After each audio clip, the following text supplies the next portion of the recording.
The Consumer Goods Council of South Africa is asking government to provide protection to its retail, manufacturing and service sector members as soon as possible, also wanting government to ensure the safe passage of delivery vehicles and employees while restoring the supply of food, pharmaceuticals and medical supplies to looted areas. So how are they going to be able to do this, and what does food security look like? I'm joined by the Council's Food Safety Initiative Executive. It's Ms. Matlou Setati joining us. Ms. Setati, good morning to you. Thanks for your time. So when we're asking government to try and provide protection, explain to me how that looks. How do you envision that protection playing itself out? Thank you so much for having us here, and good morning. How we envisage this, I think we can use the latest example that happened in Eshowe, which the mall was burnt overnight. So such the private security can only do so much. But if the unrest are not contained in a form of public law and order, the processes in terms of the supply chain cannot resume in that effect. If we look at the transportation of goods, the issue that pertains to the N3, the transportation from Durban, from KZN into the inland, and transportation from either Bay Bridge towards KZN, that is a huge impact in it. It's a form of disruption in the supply chain. And another thing is that we need to recognize that the distribution centers that have been banned, those are the hub where the storage for goods is contained before they can go into the various stores, either at malls or so. So all of those chains, if they are disconnected somehow, the resumption of supply and distribution of important goods such as medical supplies and food cannot resume, unfortunately.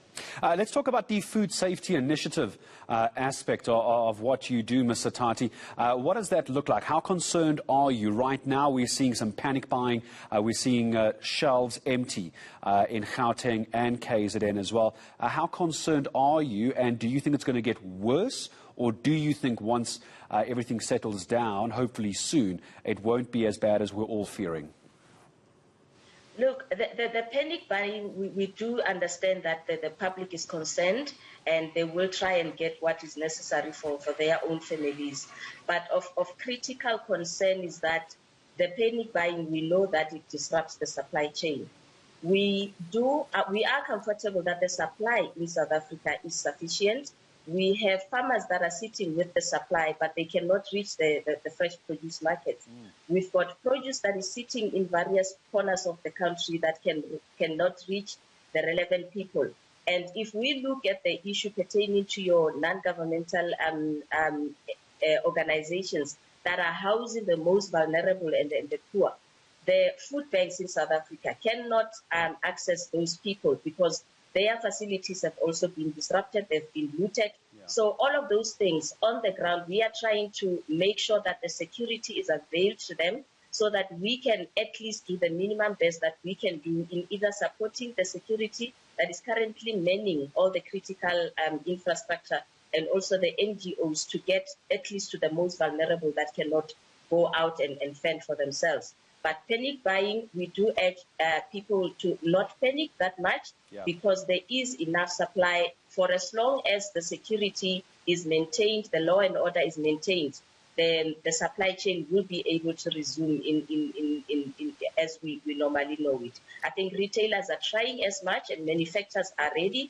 to help in the situation to ensure that there is enough supply. So we're actually talking about the security, the physical security of food security as well. I appreciate your time speaking to us this morning. Stop the panic buying. Hopefully it will be able to settle down over a day or two. There is stock. It's just the issue right now is the transport of those goods. That is the Consumer Goods Council of South Africa Food Safety Initiative Executive, Ms. Matlou Setati.